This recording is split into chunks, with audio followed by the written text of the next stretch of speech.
ভূত প্রেতের ভয় কম বেশি সবারই আছে। যিনি জীবনে একবারও ভূত প্রেত দেখেননি তিনিও হয়তো রাতে একা হাঁটতে ভয় পান। তাদের হয়তো ভূত প্রেত দেখার গল্প শুনেই এমনটা হয়।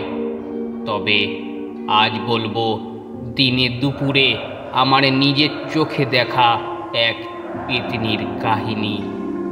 আমি তখন সপ্তম শ্রেণীতে পড়ি। তখন ঠিক দুপুরে আমাদের পরিবারের সবার সামনে একটা ঘটনা ঘটে। রোকসানা নামে আমার এক ফুপু ছিলেন। আমরা একই ক্লাসে পড়তাম। ঠিক দুপুরে আমরা দুইজন আমাদের উঠানে বসে খেলছিলাম।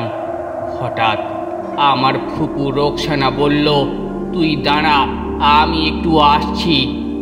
এই বলে আমার ফুপু দৌড়ে আমাদের বাড়ি থেকে রাস্তার দিকে চলে গেলেন। আমাদের বাড়ি থেকে রাস্তা খুবই কাছে, আর ওই রাস্তার ওপারে ছোট্ট একটা বিল ছিল। বিলটার ঠিক মাঝখানেই তিনটে বড় তাল গাছ ছিল। তিনটে তাল গাছের গোড়াও ছিল একই স্থানে।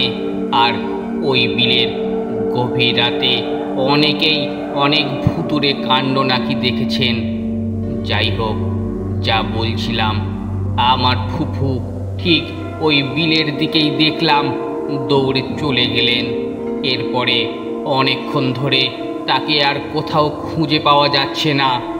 পরিবারের সবাই মিলে হন্যে হয়ে তাকে খুঁজলাম, কিন্তু কোথাও পাওয়া গেল না। এর কিছুক্ষণ পর দেখলাম ফুফু ওই তিন তাল গাছের গোড়ায় বসে কাঁদছে। কি অদ্ভুত তার চেহারা! মাথার চুলগুলো সব আগোছালো, চোখ দুটো লাল হয়ে আছে, চোখের ওপর নিচ প্রচণ্ড কালো হয়ে গেছে। এইটুকু সময়ে তার এত পরিবর্তন কিভাবে হলো, সবাই অবাক হলাম। তারপরে সবাই তাকে নিয়ে বাড়ির উঠানে বিছানো মাদুরে বসানো হলো। সবাই তাকে অনেক কিছু জিজ্ঞেস করতে থাকে, কিন্তু সে কিছুই বলছিল না।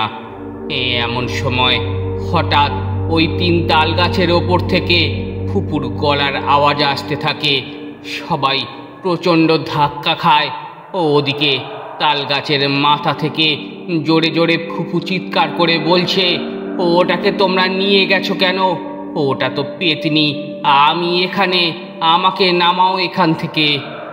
তাল গাছের গোড়া থেকে আমরা যে ফুপুকে উঠানে নিয়ে এসেছিলাম, হঠাৎ দেখি সেই ফুপুটা উধাও হয়ে গেছে।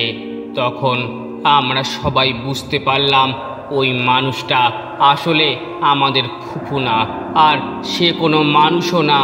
ওটা আসলে একটা পেতনি ছিল, যা আমার ফুপুর রূপ ধারণ করেছিল। এরপর বাঁশ দিয়ে বানানো সিঁড়ি দিয়ে ওপরে উঠে ফুপুকে ওই তাল গাছের মাথা থেকে নামানো হলো। এই ঘটনার 2 দিন পর্যন্ত ফুপু অজ্ঞান হয়েছিলেন, তবে পরে ধীরে ধীরে তিনি সুস্থ হয়ে যান। ঘটনাটি কেমন লাগলো অবশ্যই কমেন্ট করে জানান, আর ভালো লাগলে চ্যানেলটি সাবস্ক্রাইব করে নিন। ধন্যবাদ।